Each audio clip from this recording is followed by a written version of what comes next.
Well, after looking at all the aspects of what it takes to keep the program running, had to make a hard decision that we don't have a sufficient amount of membership to keep the program running.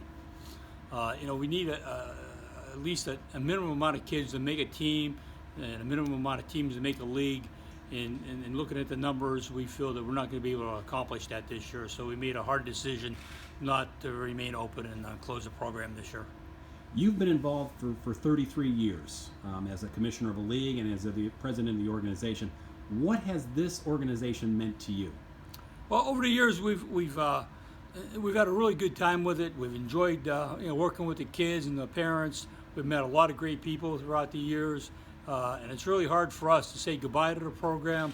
But we've had to make that hard decision because it's a good program. It's great for the community, but it comes to a close simply because you want to make sure that the programs run right. And if you don't have a sufficient amount of kids to do that, the best decision is to close it.